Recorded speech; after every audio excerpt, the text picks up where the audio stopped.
وإلى جميع أصحابه وإلى جميع أرواح آبائنا وأمهاتنا وأجدادنا ومشايخنا ولجميع المسلمين والمسلمات والمؤمنين والمؤمنات الأحياء منهم والأموات خصوصا على هذه النية شيء لله لهم الفاتحة. الحمد لله رب العالمين وبه نستعين على أمور الدنيا والدين والعاقبة للمتقين ولا عدوان إلا على الظالمين والصلاة والسلام على أشرف الأنبياء والمرسلين سيدنا وحبيبنا محمد وعلى آله وأصحابه أجمعين. سبحانك لا علم لنا إلا ما علمتنا إنك أنت العليم الحكيم. رب اشرح لي صدري ويسر لي أمري واحلل عقدة من لساني يفقه قولي. ربي زدنا علما وارزقنا فهما. ربي يسر ولا تعسر.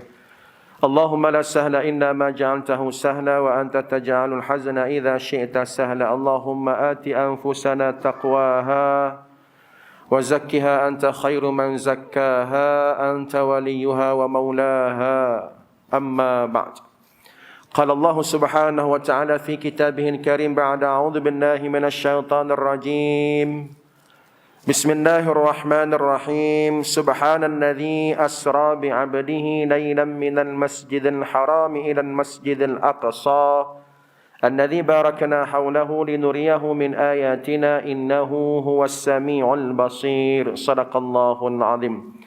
Yang berbahagia Tuan anggota jawatan kuasa Masjid An-Naim, Taman Sri Setia, juga kepada pihak yang menjemput saya, Biro Muslimah, yang dimuliakan Al-Fadilah Kak Wan dan seterusnya, anggota jawatan kuasa Biro Muslimah Masjid An-Naim Taman Sri Setia, muslimin, muslimat, hadirin rahimakumullah sekalian. Alhamdulillah, pertamanya kita rafakkan segala syukur kehadrat Allah Ta'ala. Maka dengan izinnya dapat kita hadir ke rumah Allah, kita berada di masjid ini yang amat-amat selesa ini, kita berniat i'tikaf dan mengimarahkan majlis ilmu Taman Syurga Raudatul Jannah. Dan Alhamdulillah, pada pagi ini saya diberi kesempatan, dijemput oleh tuan-tuan, puan-puan untuk sama-sama berbicara tentang satu tajuk yang biasanya kita baca pada bulan Rajab. Dan hari ini mungkin hujung-hujung bulan Rajab, masih lagi tidak terlambat untuk kita bawakan satu perbicaraan yang amat-amat penting untuk kita hadam betul-betul, untuk kita faham sefahamnya, supaya kita benar-benar layak menjadi umat Muhammad sallallahu alaihi wasallam. Alhamdulillah, pada pagi ini diberi tajuk Al-Isra wal Mi'raj. Dan seingat saya sudah datang di sini pada tajuk yang sama, Isra Mi'raj. Anjuran pun Biro Muslimat juga pada tahun 2017. 5 tahun sudah. Ingat lagi tak? Ingat lagi nak tanya ni satu persatu ni, ingat lagi tak? Tak? Ke dah lupa? Tak, benda sama, lebih kurang sama dah. Tajuk sama, boleh lebih kurang sama je ceritanya. Cumanya dari segi penghayatan. Tak apa, tak kisah. Benda ni benda yang disebut tak semestinya bulan Rajab. Setiap masa, setiap ketika, setiap saat kita ingat kepada baginda Nabi sallallahu alaihi wasallam. Jadi pada pagi ini kesempatan yang diberikan kita berbicara tentang Al-Isra wal Mi'raj. Pasal apa beria nak sambut ni Pasal apa beria nak datang ceramah ni Kenapa kita duduk berkumpul tempat yang mulia, majlis yang mulia ini? Kerana Allah Ta'ala dan kerana menyatakan cinta kepada Rasulullah sallallahu alaihi wasallam, nak ambil pengajaran untuk amal pada diri kita ini, dan tidak lain tidak bukan mencari redha Allah Subhanahu wa Ta'ala. Tu je. Tak ada lain pada tu. Kerana nak redha Allah Ta'ala, nak mardatillah, bila Allah redha, Allah rahmat pada kita, dan sebesar-besar rahmat syurga Allah Subhanahu wa Ta'ala. Amin insya-Allah. Baik tuan-tuan, puan-puan rahimakumullah, ibu-ibu, kakak-kakak sekalian, adik-adik, semua ada kot. Yang pangkat ibu pun ada, pangkat kakak pun ada, pangkat adik pun ada insya-Allah. Nah, pada pagi ini saya nak berbicara ringkas sahaja, iaitu boleh saya kongsikan dengan tuan-tuan, puan-puan 5 hikmah dan pengajaran daripada peristiwa Isra' dan Mi'raj. 5 ni tak banyak lah. Sebenarnya banyak. 10 pun boleh, dalam kitab pun 20. Berpuluh-puluh pengajaran dalam kitab. Cuma saya nak ambil hak munasabah lah. Nak sebut 20 mungkin tak sempat masa. Nak sebut 10 pun mungkin panjang sangat. Kita ambil 5 yang paling penting. 5 hikmah pengajaran yang paling penting. Dan insya-Allah 5 ni setiap isi, setiap poinnya 1 jam. 5 jam. Boleh tak? Boleh ke tak boleh ni? Koma boleh lah, aku yang tak bolehnya. Sebab aku bercakap. Koma mendengar. Mendengar boleh saja dah. Tunggu raut je lah. Saya ambil 5 je. Sebab ini yang paling penting. Daripada peristiwa Al-Isra' wal Mi'raj, jangan dibuat sebagai budaya, adat. Rajab je, Isra' Mi'raj. Rajab je, Isra' Mi'raj. Adat, budaya, na'udzubillah, takut tak dapat pahala. Suka-suka je ustaz, masjid lain buat, kita pun buat juga. Taman tu buat, taman kita pun buat juga. Peringkat sekolah pun buat, takkan peringkat masjid tak buat. Suka-suka je, jangan. Melainkan ada matlamat kita. Itu nak faham sungguh-sungguh. Ambil pengajaran peristiwa agung ini supaya kita benar-benar layak menjadi umat Muhammad sallallahu alaihi wasallam. Yang pertama. Yang pertama, hak ni hak paling penting. Iaitu apabila Allah Subhanahu Wa Taala memulakan ayat yang saya baca tadi, saya dah baca tadi sebagai mukadimahnya, dan lepas ni saya akan baca lagi sekali. Yang pertamanya ialah kena letak nombor 1, tak boleh letak nombor 2, nombor 3, nombor 4. Inilah nombor atas sekali. Nombor 1. Peristiwa Isra' Mi'raj yang pertama ialah keyakinan dan keimanan kepada kudrat dan iradat Allah Subhanahu Wa Taala. Hak ni hak nombor 1. Kita baca Isra' Mi'raj. Bukan soal Nabi berjalan naik ke langit. Bukan soal Jibril, malaikat iringi Nabi. Bukan soal Buraq, kenderaan yang ditunggangi Nabi. Bukan soal peristiwa yang Nabi tengok. Tetapi hak nombor 1 sekali ialah Allah Subhanahu Wa Taala. Di mana Allah? Hati kita. Mana Allah di hati kita? Letak nombor 1. Yakin kepada Allah. Kudrat Allah, iradat Allah. Yakin sungguh-sungguh, iman sungguh-sungguh. Maka istiqamah, keyakinan kepada Allah. Selamat dunia, selamat akhirat. Kenapa ustaz cakap macam tu? Sebab itu yang diajar kepada kita. Apabila Allah memulakan daripada surah Al-Isra', tuan-tuan, bila kita berbicara tentang Al-Isra', saya nak ambil 2 surah. Juzuk 15. Buka juzuk 15. Juzuk 15 bermula dengan surah Al-Isra'.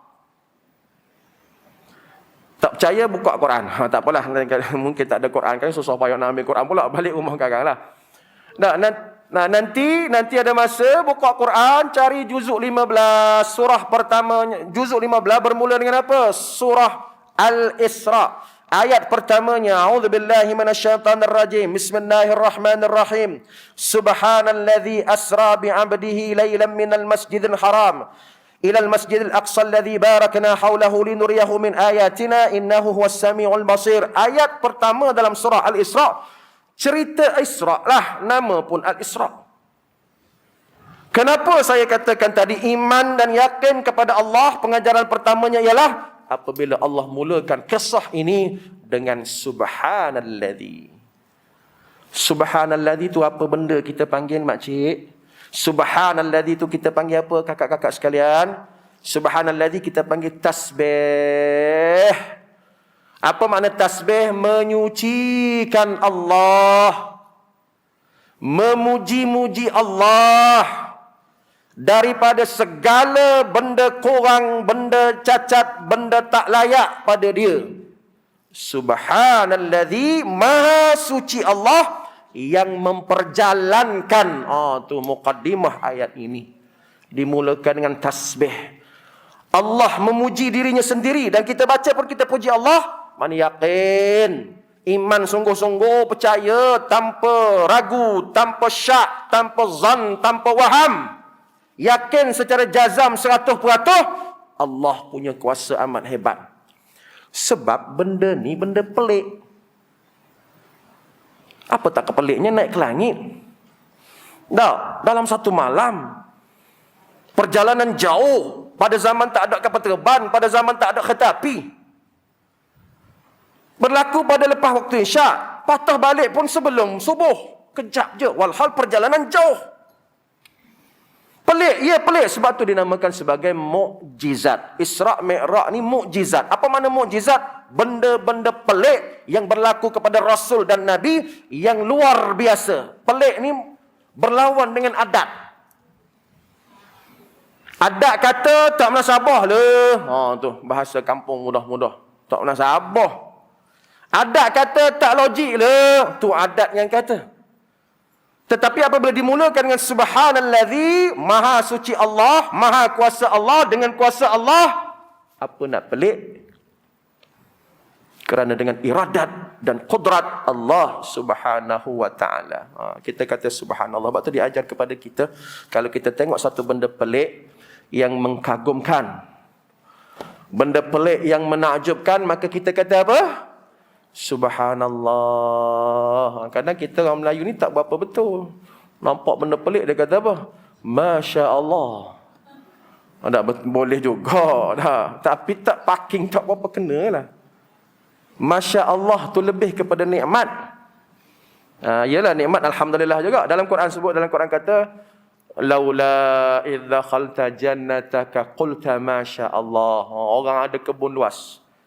Allah cerita dalam surah Al-Kahfi, ada seorang lelaki, dia dapat kebun luas. Luasnya kebun dia, ada kurma, ada anggur, ada sungai mengalir. Nikmat kebun yang luas tu nikmat.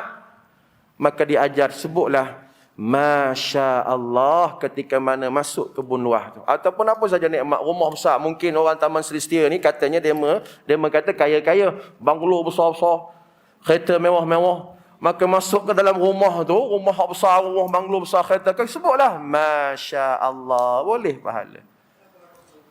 Tabarakallah, tambah lagi kat belakang tu lah. Tapi dalam Quran sebut Masya Allah, la quwata illa billah. Dalam surah Al-Kahfi dah, Masya Allah, la quwata illa billah. Itu apabila kita menikmati nikmat yang besar. Rumah besar, pergi dekat kebun sawit ke apa, ke luahnya tanah aku. Tak? Tapi kalau benda pelik, benda yang menakjubkan, peristiwa Isra' Mi'raj ni benda pelik. Tengok ke langit, kita rasa pelik. Baru ni kan ada orang duk viral dalam Facebook, dalam WhatsApp, viral di Penang ke mana. Ada alif lam lam ha kat awan tu. Awan tu berbentuk alif lam lam ha. Sebenarnya awan tu sendiri pun tak payah bentuk alif lam lam ha. Awan yang kita dah tengok hari-hari tak bentuk alif lam lam ha pun kita kata apa? Subhanallah, pahala juga. Sebab ia tetap benda yang menakjubkan. Kita tak mampu buat. Kerajaan Rusia, kerajaan Amerika, kerajaan Perak, kerajaan Malaysia tak mampu nak buat awan sebegitu indah, sebegitu canggih, sebegitu lengkap, sempurna. Ma tara fi khalqir rahmani min tafawut. Allah sebut dalam Quran surah Al-Mulku. Kamu tengoklah pada kejadian Allah, tak ada cacat celanya. Maka kejadian Allah ni benda menakjubkan, kita kata apa? Subhanallah. Sebagaimana ayat surah Al-Isra' bermula dengan Subhanalladzi. Makna benda ni benda pelik. Mukjizat yang kedua. Mukjizat yang kedua. Mukjizat yang paling besar. Mukjizat Nabi ni banyak. Ada yang besar, ada paling besar, ada yang kecil. Hak paling besar apa dia? Al-Quran. Sebab dia kekal sampai kiamat. Hak tu hak paling besar nombor satu. Yang kedua, hak ni hak kita nak baca. Yang kedua, tajuk kita pagi ni. Itulah mukjizat yang kedua terbesar. Al-Isra' wal Mi'raj. Benda pelik berlaku pada Nabi. Sebab tu Allah mulakan dengan Subhanalladzi asra bi'abdihi laylan minal masjidil harami ilal masjidil aqsa. Sebelum saya pergi ke nombor 2, nombor 3, nombor 4, nombor 5, kita ada 5 poin. Nombor 1 ni syarah panjang. Tak apa, saya ringkaskan. Apabila Allah Subhanahu Wa Taala menceritakan kisah ini dimulakan dengan Subhanalladzi, maha suci Allah, maknanya kita kena yakin benda ni benda berlaku sungguh. Sebab tu kata Al-Imam Tahawi rahimahullah, ulama besar dalam bidang akidah. Orang mengaji akidah dia akan kenal. Siapa dia? Imam Tahawi, ulama agung dalam bidang akidah, pengajian tauhid, pengajian akidah. Dia kata apa? Dia kata siapa-siapa yang ingkar, siapa-siapa hok ragu-ragu, ingkar, tak percaya, dia kata mana ada Isra Mi'raj, bohong ah. Dongeng semua tu, naik ke langit ketujuh, Sidratul Muntaha, jumpa Allah, berjalan ke sama Palestin sampai ke Palestin. Karu tu. Dia boleh jadi kafir, waliyadzubillah. Dia boleh jadi kafir. Orang Perak kata kafir, betul? Ada orang Perak, anak jati Perak. Nah, orang Kelantan, saya orang Kelantan. Orang Kelantan kata kafir. Kafir ni macam lembut je tak? Orang Perak kasar sikit, kafir. Ambil. Kasar. Dia jadi kafir. Kafir kerana apa kafir? Dia ingkar. Dia kata tak ada. Ya, aku percaya Nabi Muhammad tu memang Nabi, tapi nak naik ke langit peristiwa ini karut, dia jadi kafir. Wal'iyadzubillah, murtad. Dia kena mengucap balik. Tetapi kalau orang persoal dari segi tarikh, dari segi bila berlaku tu tak apa.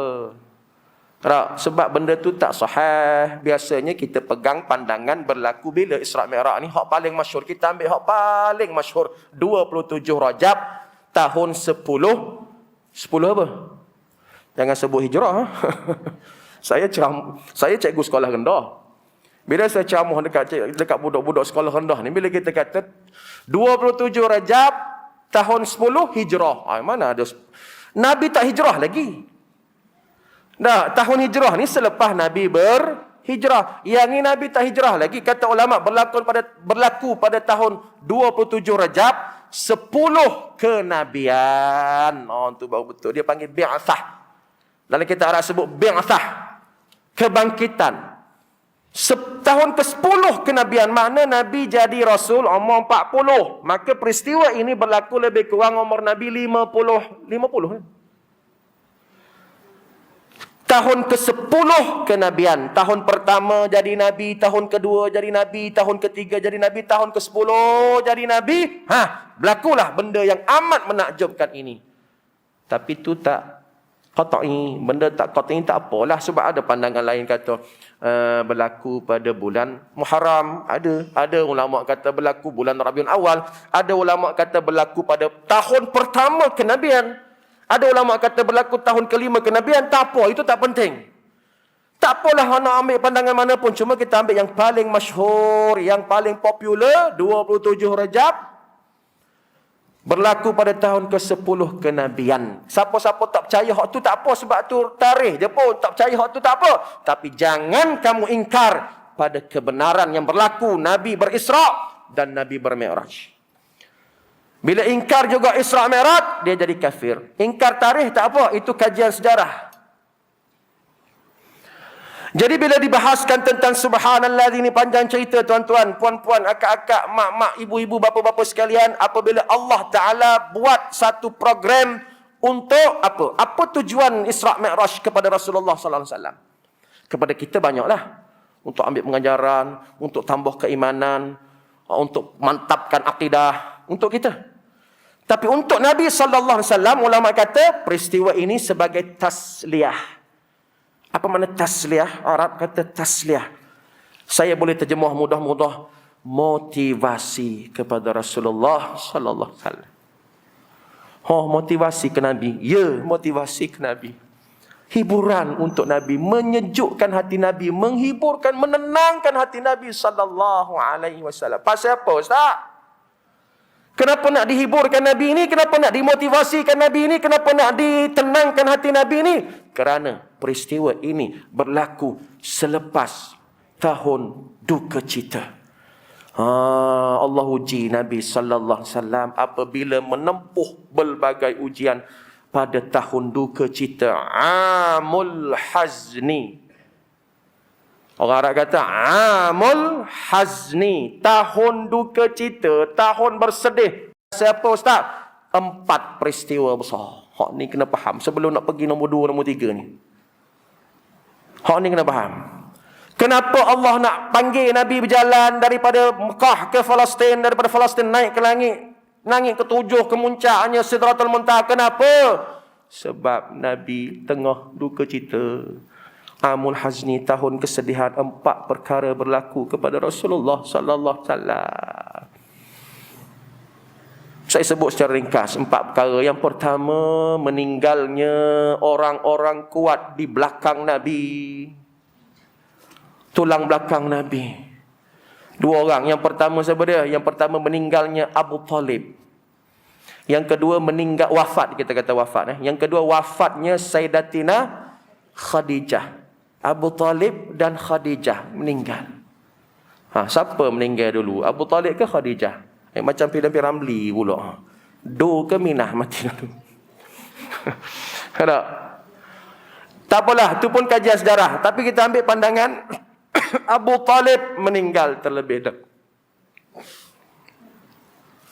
Siapa Abu Talib ni? Pak saudara Nabi, tahu lah. Siapa dia ni?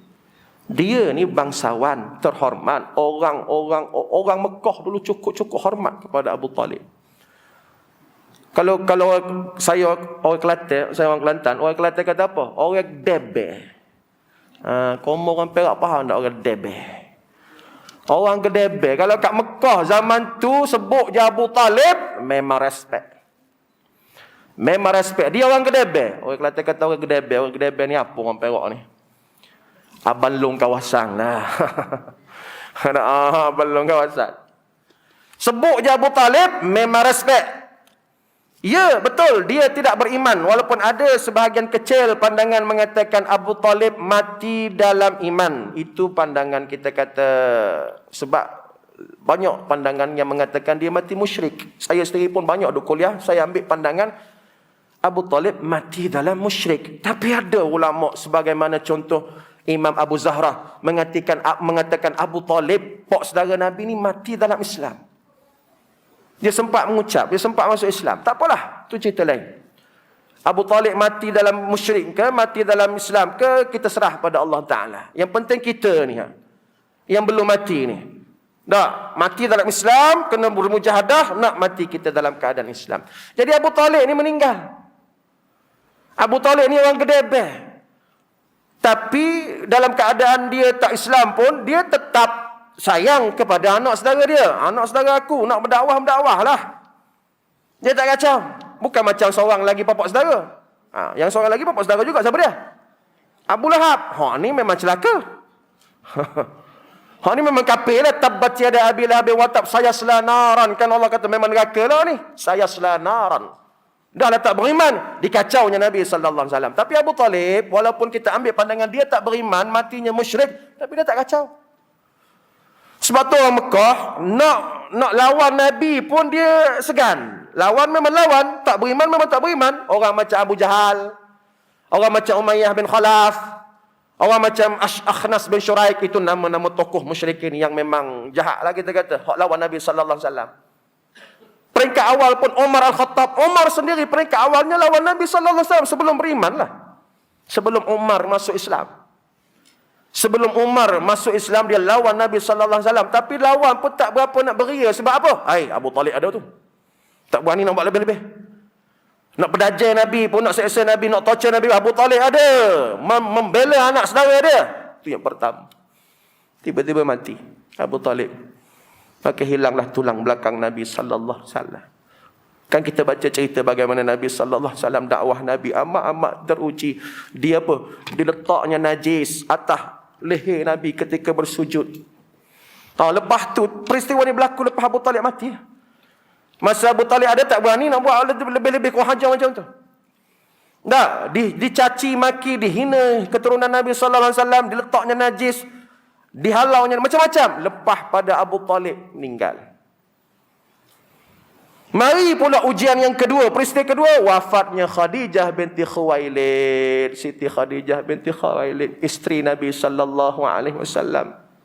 Yang kita kata isteri yang paling Nabi sayang. Kan Aisyah, ada cerita Aisyah cemburu kan?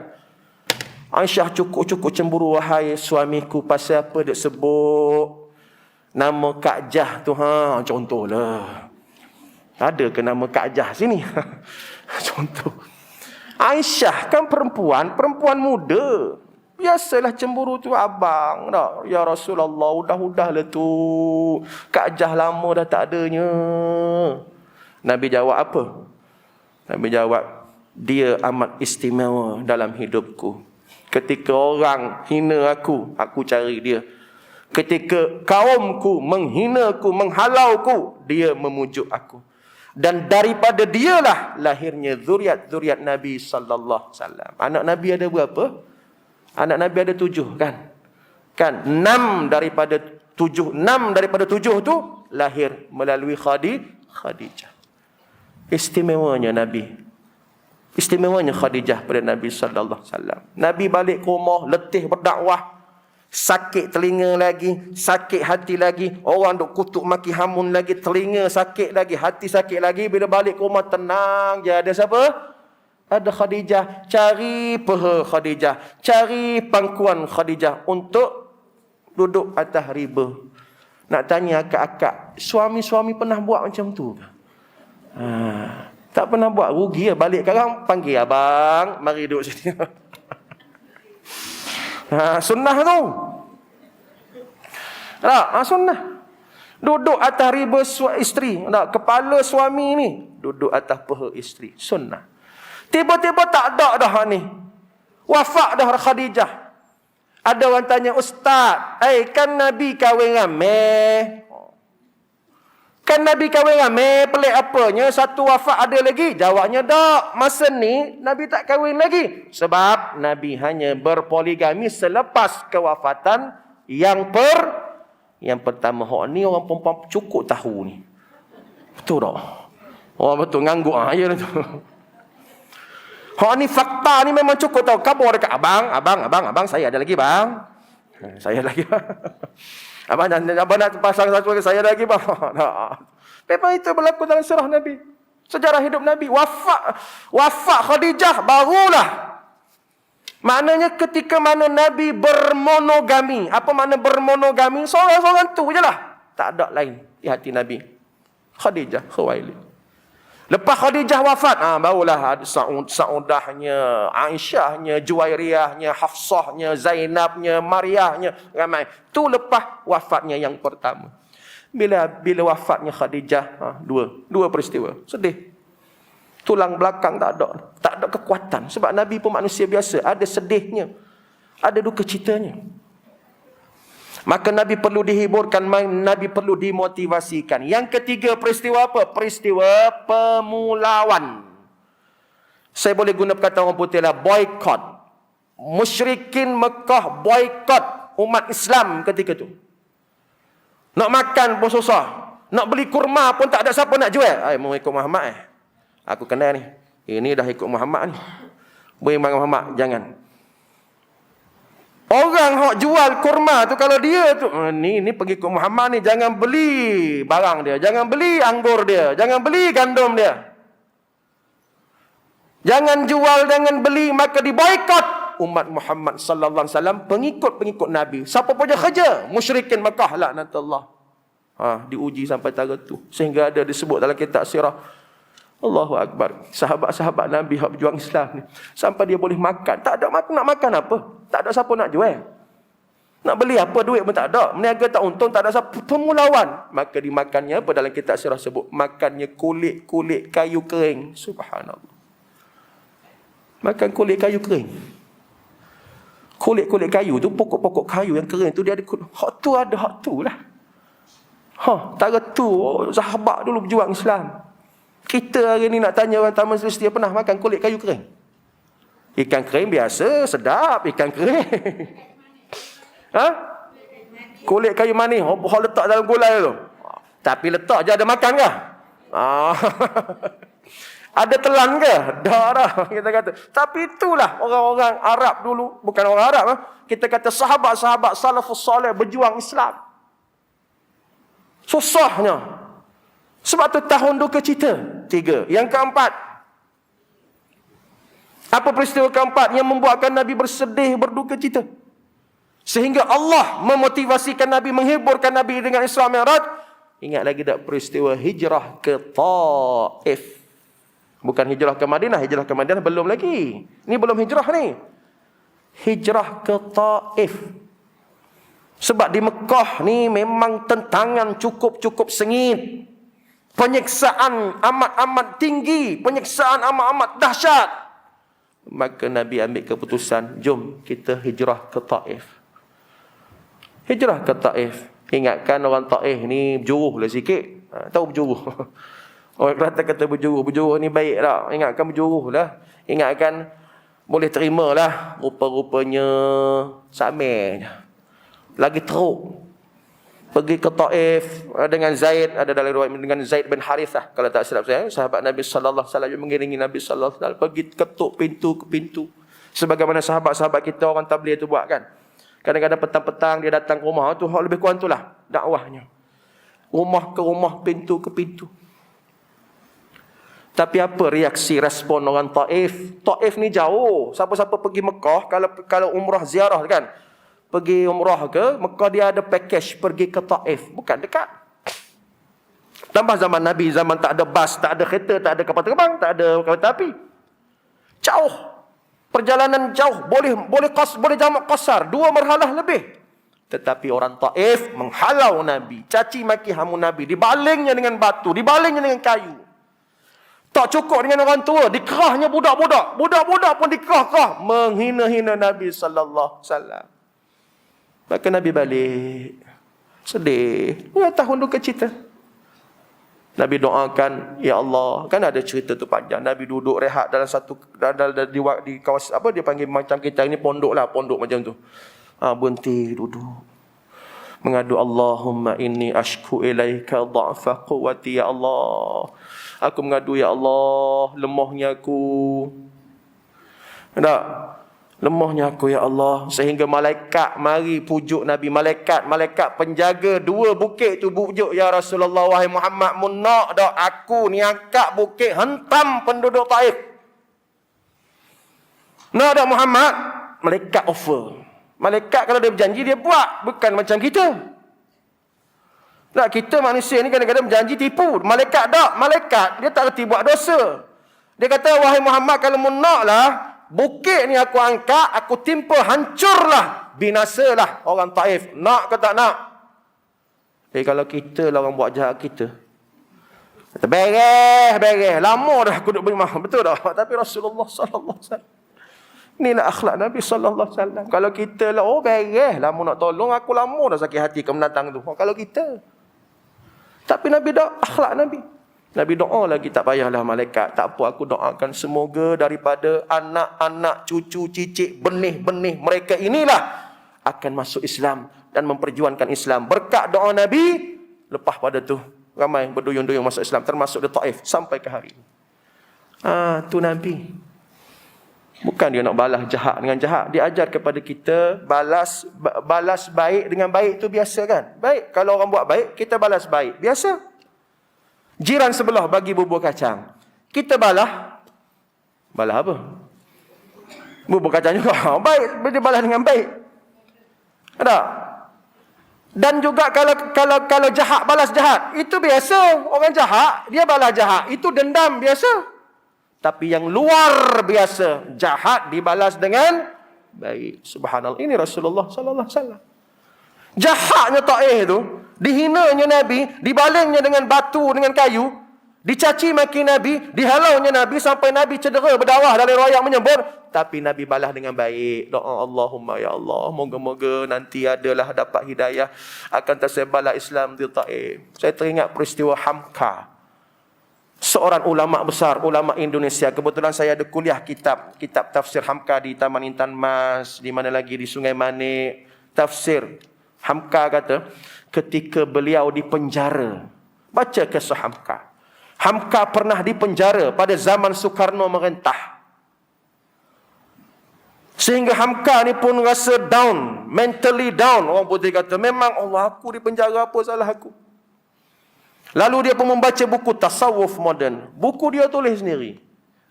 Lalu dia kata, Hamka sedang menasihati Hamka. Itu lebihnya orang ulama dulu. Dia tulis kitab kan. Dia tulis kitab ketika dia down, sehingga dia hilang motivasi. Putus asa dah nak berdakwah. Dia pun teringat, aku tulis kitab. Aku sendiri tulis kitab. Pasal apa aku tak amal? Maka dia berbuka kitab dia. dalam penjara. Buku tasawuf moden tu lah. Biasa ada kat kedai Intan Syah pun kalau nak beli boleh. Tasawuf moden. Tulisan Hamka, dia pun baca. Hamka sedang menasihati Hamka, kata dia. Hamka hok tulis, Hamka hok baca. Nak ceritanya, lepas pada di penjara, dia bebas. Soekarno meninggal. Soekarno hok penjarakan dia tu lah. Hok sumbak dia dalam penjara. Bila Soekarno meninggal, siapa yang solat jenazah Soekarno? Siapa yang solat jenazah Soekarno? Dialah Hamka. Kita kata, menatang ni mu sombak aku dalam penjara, aku nak kencing kuburmu. Betul tak? Kalau kita lah. Tapi ulama tak. Dia mewarisi Nabi sallallahu alaihi wasallam. Ulama mewarisi perangai Nabi. Yang orang buat jahat, kita balas dengan baik. Mu sombak aku dalam penjara, tak apalah. Allah akan hukummu. Tapi dah mu mati, aku sembahyang. Itu akhlak. Maka Nabi SAW balik daripada Taif dengan penuh duka cita. Cerita tu panjanglah. Duduk, berhenti, mengadu pada Allah. Sehingga ada seorang lelaki datang, bawa anggur pada Nabi. Kesian. Dia tak kenal Nabi. Dia kata, siapa pulak ni? Orang mana pulak ni? Tak pernah nengoknya aku. Duduk, bersedih. Tak? Bawa anggur. Nabi pun ambil anggur. Nabi baca Bismillah. Itu ulama kata, doa makan apa dia? Doa makan apa dia? Allahumma barik lana. Aku dah agak dah memang itu jawapan dia. Ya, yang tu tak ada dalam hadis. Hadis ada dhaif. Ambil yang sahih. Tak apa, tak salah pun. Bacalah, tak ada masalah. Cuma jangan lupa bismillah. Kalau anak murid saya ngajar darjah 1. Saya dah pindah ke Teluk Birah. SK Teluk Birah. Dulu saya SK Kampung Bahagia. Lepas tu sekolah Langkap. Masa Kampung Bahagia ngajar darjah 6. Masa kat Langkap ngajar darjah 4. Pergi Teluk Birah, darjah 1 dibagi aku. Tak, cuba budak-budak. Tak apalah tebak lain. Pergi ke Teluk Birah, ngajar darjah 1, doa makan. Allahumma barik lana fima razaqtana wa qina adzabannar. Lepas tu makan nasi lemak. Kalau makcik-makcik baca Allahumma barik macam tu, sebiji macam budak darjah 1. Habis tu ustaz tak boleh ke? Boleh, tapi bismillahnya mana yang sahih? Budak-budak dia nak makan Allahumma barik lana fima razaqtana wa qina adzabannar, makan bismillah tak ada pun. Budak-budak tak apalah, aku tak marah. Ni yang mak budak ni aku nak marah lah ni. Engkau ukur aja. Jadi baca bismillah dulu. Bismillahirrahmanirrahim. Ataupun dalam hadis tu sebut bismillah aja. Bismillah. Dapat pahala hadis sahih. Allahumma barik lana, hadis tak sahih tapi tak apalah, nak baca pun baca, tak ada masalah. Maka Nabi baca bismillah, makan buah anggur. Adas, lelaki tu nama Adas. Anda tengok, baca bismillah, aku tak pernah dengar. Sebab dia belum Islam. Waktu cerita tu panjanglah. Sehinggalah Nabi pun balik dalam keadaan sedih. Lepas pada itulah cukup 4 peristiwa. Apa tadi? Kematian Abu Talib, pak saudara Nabi, tulang belakang Nabi. Kematian kekasih hati Nabi, isteri Nabi Khadijah, 2. Yang ketiga, pemulawan orang Mekah membuatkan Nabi, bukan setakat Nabi, sahabat-sahabat ketika itu cukup berduka cita. Dan yang keempat, peristiwa hijrah ke Taif, yang mana orang Taif menghalau Nabi. Maka perlulah Nabi ini dimotivasikan. Perlulah dimotivasikan. Caranya apa? Caranya Allah bawa berjalan. Subhanalladzi Asra makna bawa berjalan. Bukan Nabi berjalan sendiri. Sebab tu ulama kata, kalau kita tension, kalau kita stres, boleh kita bawa berjalan, boleh. Dulu tak boleh PKP kan. Sekarang bayar dah. Pekerjaan tak halang dah. Nak pergi Langkawi mana ke, nak pergi Pangkor mana ke. Kalau ada suami, beritahu abang, saya ni stres lah bang. Jom kita berjalan. Boleh. Memang itulah. Tak. Cumanya Nabi ni berjalan dari mana ke mana? Daripada Masjidil Haram ke Masjidil Aqsa. Tengok tempat dia. Daripada tempat rumah Allah ke rumah Allah. Koma minal Pangkor ila Langkawi.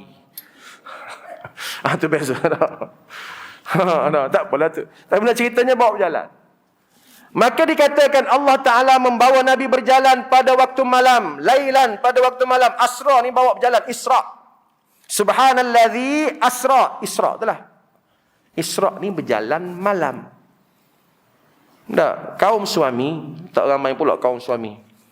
Kalau rumah marah, Tanya, abang nak ke mana pula ni bang? Pukul 10, pukul 11. Khabar kat dia, abang nak Isra'. Dari segi bahasanya betul. Dari segi bahasa betul. Sebab apa? Isra' ni berjalanan waktu malam. Nak pergi lepok kedai mamak ke, balik pukul 12 ke, balik pukul 1 ke, lewat abang balik. Biasalah Isra'. Jalan malam. Itu dari segi bahasa. Baik, Allah bawa Nabi berjalan daripada Masjidil Haram ke Masjidil Aqsa. Itu Isra'. Perjalanan daripada Masjidil Haram ke Masjidil Aqsa ketika Nabi sallallahu alaihi wasallam duduk di Masjidil Haram lepas Isyak, dalam kitab sebut.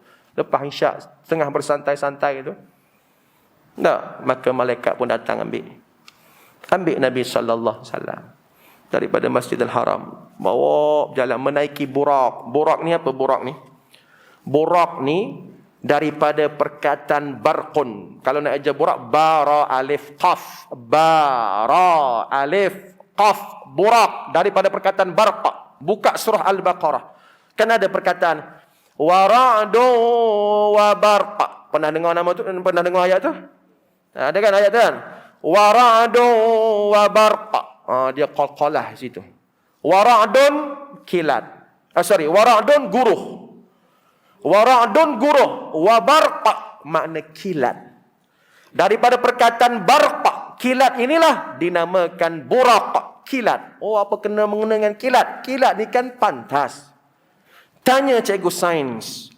Tak, sepantas kilat. Tak, kilat bukan laju macam kereta. Kereta tak laju sangat. Kereta api tak laju sangat. Kapal terbang tak laju. Tak, sepantas cahaya. Tu istilah sainsnya. Kilat tu cahaya lah, pantas, laju. Itulah namanya buraq. Macam mana rupanya? Rupanya nak kata keldai, tak keldai. Nak kata kuda, tak kuda. Nak kata baral pun tak baral. Tahu baral? Tak, baral. Bahasa Arab Melayu pun baral juga kot.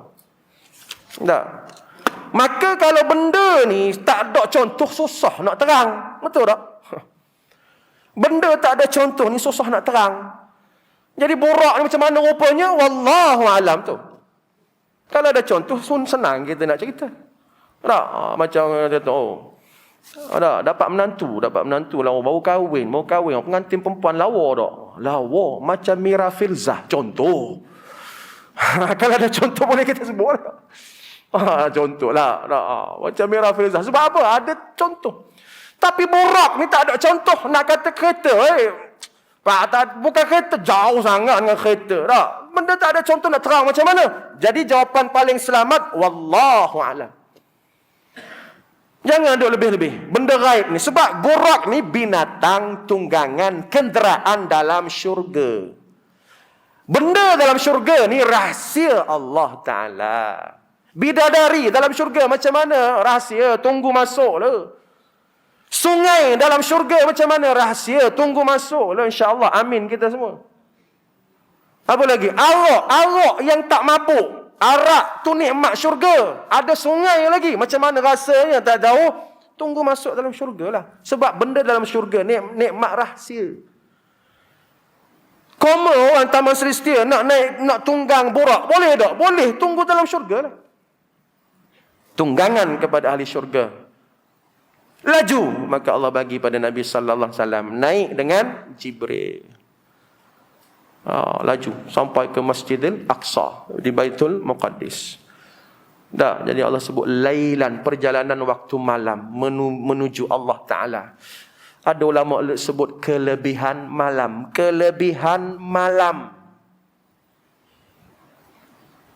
dalam 24 jam, saat hak paling berharga, saat hak paling rapat dengan Allah, 2/3 malam. Lepas pada 2/3 malam. Lebih kurang tengok waktu subuh. Dia bergantung pada waktu subuh lah. Sekarang subuh lewat, mungkin lewat sikit kot. Pukul 4 macam tu. Bangunlah pukul 4, pukul 5. 4 pagi, 5 pagi. Orang putih kata 4 pagi, 5 pagi. Tapi hakikatnya malam. Istilah agamanya malam. Malam ni ada kelebihan dia. Waktu bulan Ramadan. Bulan Ramadan ada apa? Malam juga. Lailatul Qadar. Kita akan masuk sehari dua lagi. Sehari dua lagi kita akan masuk Sya'ban. Sya'ban pun ada kelebihan juga. Nisfu Sya'ban. Malam nisfu. Malam ni amat-amat ada kelebihan. Ambil kesempatan waktu malam. berdoa, bertahajud, berqiyamul lail, berbaca Quran ujung-ujung malam. Baik, orang tanya, kenapa Isra'? Isra' ni kenapa? Perjalanan darat. Perjalanan darat daripada mana? Mekah ke Palestin. Palestin tu Baitul Maqdis. Baitul Maqdis adanya Masjidil Aqsa di Palestin. Kenapa? Kerana pertama ialah untuk mengenang saudara Nabi sallallahu alaihi wasallam. Kena Nabi. Kata sayang Nabi, takkan tak kena. Tak kenal maka tak cinta. Macam mana nak cinta? Nak kena kenal. Nabi sallallahu alaihi wasallam keturunan Nabi Ibrahim kan. Nabi Ibrahim ni orang Arab. Nabi Ibrahim kahwin ramailah. Yang pertama Hajar. Maka susur galur daripada isterinya Hajar, lahirlah Nabi Ismail alaihi salam. Itu di Mekah. Maka lagi seorang isteri Nabi Ibrahim bernama Siti apa? Alhamdulillah. Kalau bodoh aku, Siti Nurhaliza jawabnya. Jawab betul. Siti Hajar ni Arab. Siti Hajar melahirkan Ismail. Daripada Nabi Ismail melahirkan keturunan orang-orang Arab. Yang kedua, isteri Nabi Ibrahim yang kedua ialah Siti Sarah. Siti Sarah melahirkan Nabi Ishak. Itulah keturunan. Ishak melahirkan Nabi Yaqub. Yaqub melahirkan 12 beradik. 12 beradik itu namanya Bani Israel. Markas dia di mana? Di Baitul Maqdis. Kata ulama, dia ada kena mengena dengan soal keturunan Nabi Ibrahim tu. Masjidil Aqsa di Mekah. Maka Allah Ta'ala perjalankan ke Baitul Maqdis di Palestin untuk mengenang saudara-saudara. Di situlah Baitul Maqdis, bumi Palestin, lahirnya ramai Nabi. Kebanyakan Nabi daripada kalangan Bani Israel. Bermula dengan Nabi Yaqub lah. Nabi Yaqub. Yaqub bin apa? Yaqub bin Ishak. Ishak bin Ibrahim. Nabi Yaqub ni 12 anak dia tu. Yusufnya, Nabi Yusufnya, Nabi Bunyaminnya. Hak jadi Nabi 2 orang lah. Hak tak jadi Nabi, Yahuda. Yahuda bukan Nabi. Hak tak dipanggil Yahudi tu. Ruben. 12 beradik tu. Maka daripada susur galur itulah lahirnya Nabi Yusuf, Nabi Daud, Nabi Sulaiman, Nabi Yahya, Nabi Zakaria. Daripada kalangan Bani Israel. Dia punya markasnya di mana? Di Baitul Maqdis. Maknanya jaga kaum kerabat ni penting. Ingat susur galur nenek moyang kita penting. Ada kaum kerabat ni, jangan bergaduh adik-beradik. Jangan bergaduh. Dalam Quran kan Allah gandingkan wabil walidaini ihsana wa dzil qurba. Buat baik pada mak ayah dan buat baik pada kaum kerabat, termasuk adik-beradik. Hari ni orang bergaduh adik-beradik itu biasa. Sama menyaman ada tak? Ada. Abang bergaduh dengan adik, adik bergaduh dengan kakak, kakak bergaduh macam-macam. Waliyadzubillah. Jagalah hubungan kerabat kalau kita nak ambil pengajaran daripada Isra' Mi'raj. Bukan saja-saja Allah pilih Masjidil Aqsa tu. Masjidil Haram ke Masjidil Aqsa. Bukan masjid negara, bukan masjid Putrajaya, bukan masjid Naim. Masjidil Aqsa. Maka perjalanan darat berlakulah dengan menaiki Burak. Maka peliklah benda tu, berlaku satu malam perjalanan jauh. Mi'raj lagi. Mi'raj mana naik ke langit. Langit pertama, langit kedua, langit ketiga. Sampailah Sidratul Muntaha. Maka ternyattalah benda tu benda ajaib. Maka orang beriman, dia tak ada masalah. Sebab tu bila Nabi patah balik ke Mekah dalam satu malam yang sama, apa kata Abu Bakar? Sadaqta ya Rasulullah. Tu yakin, iman tu. Orang macam Abu Bakar, tak ada masalah. Nabi cerita berjalan ke Palestin, Nabi cerita berjalan naik ke langit. Abu Bakar kata apa? Sadaqta, benar. Aku tak ragu pun. Itu Abu Bakar. Hak Abu Jahal, sebab tu kita kata hak iman bertambah iman, hak beriman makin mantap iman, hak kafir bertambah kafir. Hak menapik bertambah menapik. Gila apa Muhammad ni, kata Abu Jahal. Gila Muhammad ni berjalan ke Mekah, ke Palestin, naik ke langit ni karuk maruk dongeng ni, gila Muhammad ni. Sudah, hak kafir bertambah kafir. Allahu Akbar. Sebab tu pengajaran pertamanya ialah yakin benda pelik ini berlaku dengan iradat dan kudrat Allah Subhanahu wa ta'ala. Itu yang pertama. Yang kedua, saya laju sikit nak habiskan 5 ni. Yang kedua, kata para ulama, Apabila kita ambil pengajaran hikmah daripada Al-Isra' wal Mi'raj, ia soal berkaitan dengan penyucian hati. Soal hati. Ada berkait juga nombor 1 tadi pun hati juga. Iman tak? Keimanan, keyakinan pada Allah tu pun hati juga. Yang kedua soal penyucian hati. Ataupun dalam bahasa Arabnya tazkiyah an-nafs. Pernah dengar perkataan tazkiyatun nafsi? Tazkiyah. Bersebut betul-betul. Tazkiyah. Bukan takziah. Tu beza. Jangan duk keliru. Takziah lain. Takziah apa takziah? Orang meninggal lah. Kalau takziah tu orang meninggal. Ini bukan takziah. Ini tazkiyah. Apa makna tazkiyah? Penyucian hati. Bersihkan hati. Murnikan niat hati. Bismillahirrahmanirrahim. Kenapa? Apa kena-mengena dengan Isra' Mi'raj, Ustaz? Sebab, ingat tak cerita ketika Nabi di Mekah, bawa ke Isra'-nya, perjalanan Isra' sampailah ke Baitul Muqaddis, sebelum naik ke langit. Sebelum menempuh perjalanan udara. Isra' tu perjalanan darat. Sebelum menempuh perjalanan udara, apa Jibril buat? Jibril membelah dada Nabi sallallahu alaihi wasallam. Jibril belah dada. Operate lah kita kata. Mudah-mudah.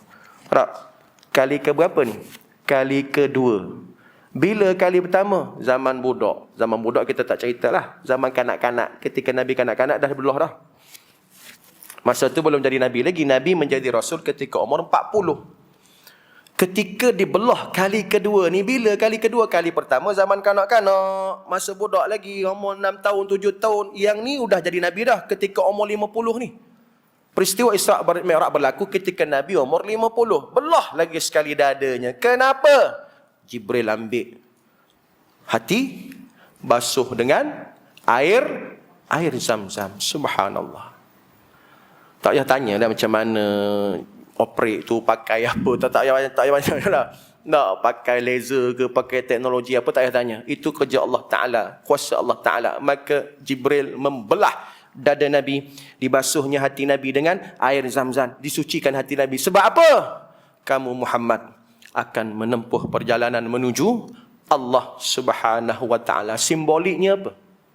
Apa kaitan dengan kita? Adakah Jibril belah dada kita? Tak mungkin Jibril mari kat kita belah dada. Melainkan kita sendiri kena belah, bukan maksud belah lah. Mana kita sendiri kena bermuhasabah. Hati kita bersih tak bersih untuk menempuh Allah Ta'ala. Untuk bertemu dengan Allah Ta'ala. Bila nak bertemu Allah? Mati esok. Bila mati? Wallahu'alam, masing-masing usia lah. Saya 40-an, tuan-tuan mungkin 50-an, 60-an, 70-an, 80-an. Mungkin muda pada saya. Dia mati bukan kira umur. Jadi nak mati, bila mati jumpa siapa? Sebab tu mati ni kadang-kadang guna perkataan mati, kadang-kadang guna perkataan meninggal dunia, kadang-kadang guna perkataan hembus nafas terakhir, kadang-kadang guna perkataan kembali ke rahmatullah.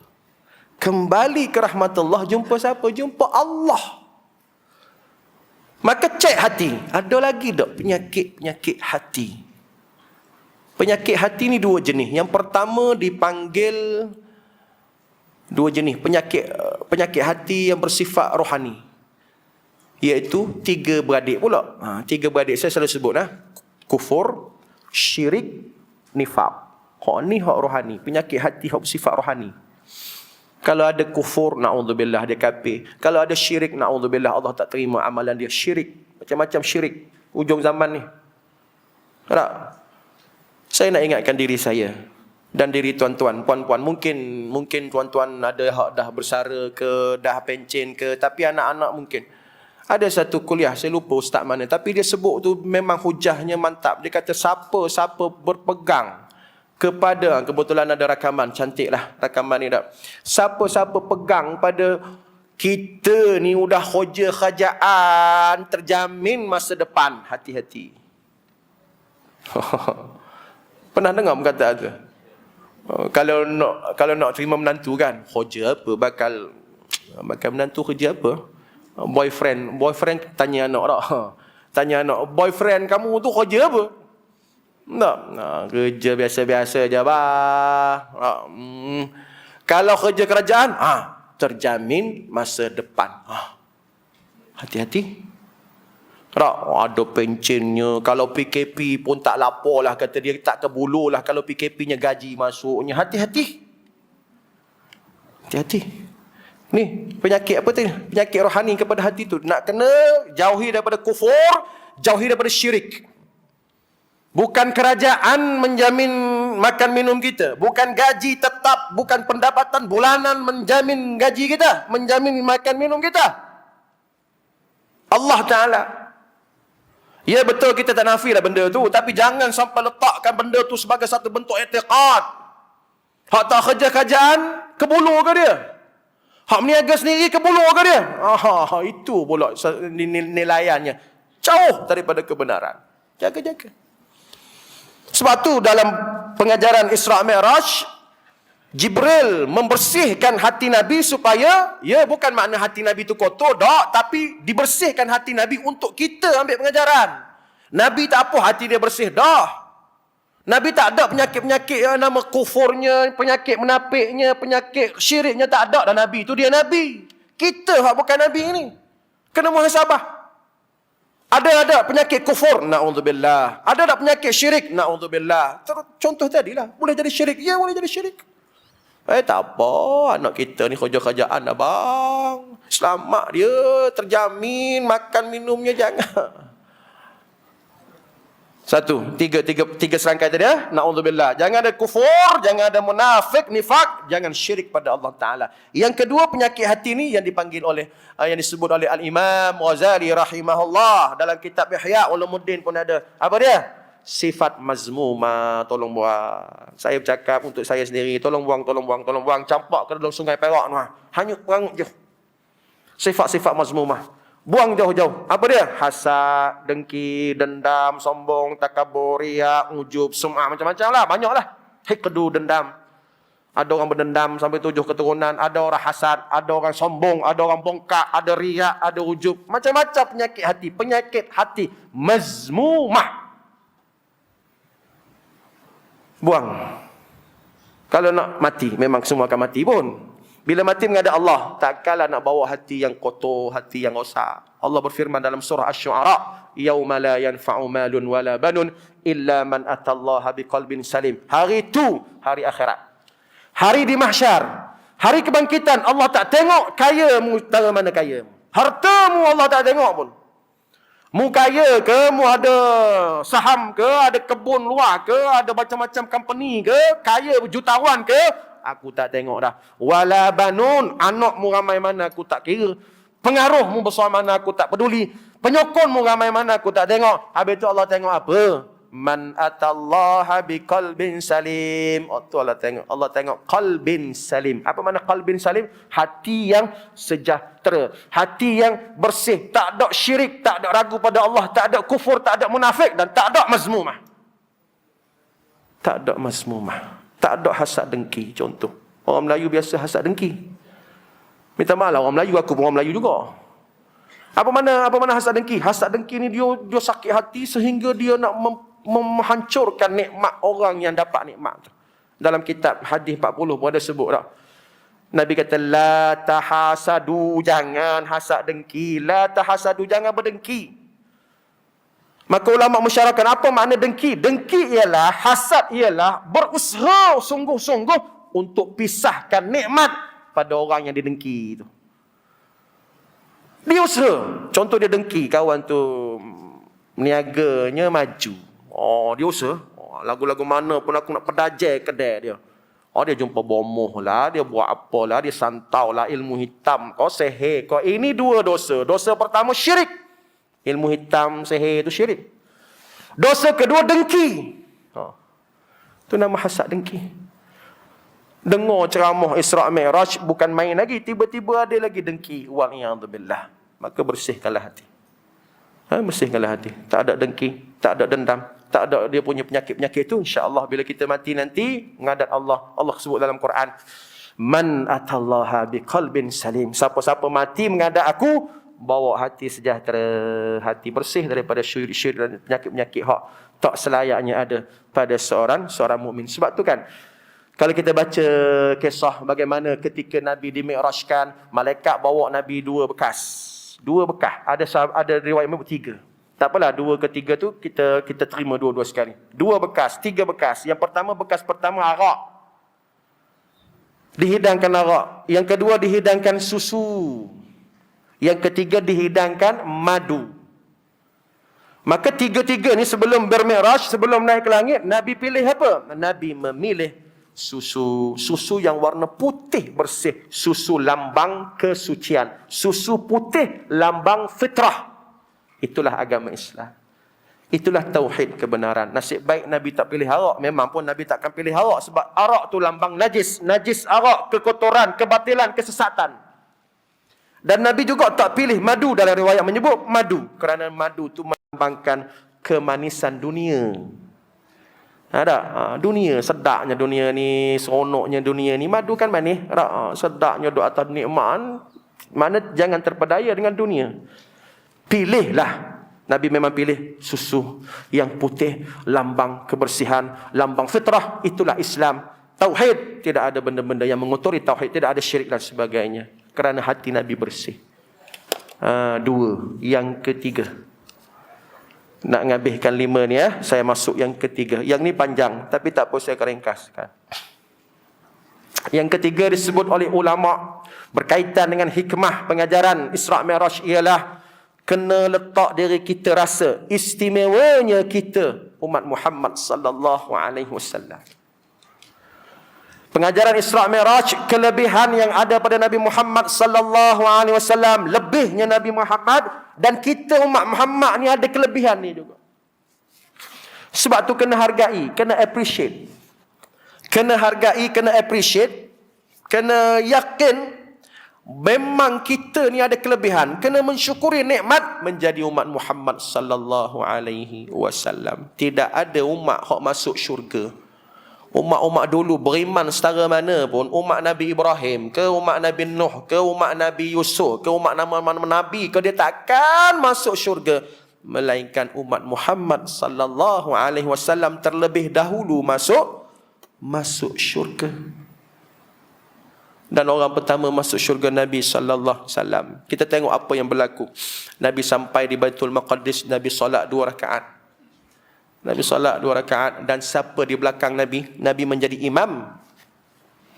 Di belakang Nabi ialah para nabi-nabi terdahulu. Imamnya Nabi sallallahu alaihi wasallam. Lebih di situ Nabi Muhammad sallallahu alaihi wasallam. Kita umat Muhammad pun ada lebih dia. Sampai ada riwayat menyebut Nabi Musa jealous. Jealous tak apa, bukan dengki ya. Dengki tadi sifat Nabi Musa dia bukan dengki, cuma dia jealous. Jealous lain, cemburu lain. Kalau dengki dia berusaha nak hapuskan nikmat orang.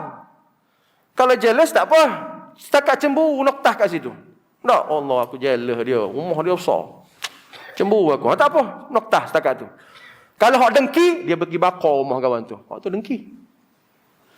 Nabi Musa alaihissalam, maka daripada hatinya rasa cemburu padamu, tak, wahai Muhammad, kerana ramai umatmu masuk syurga.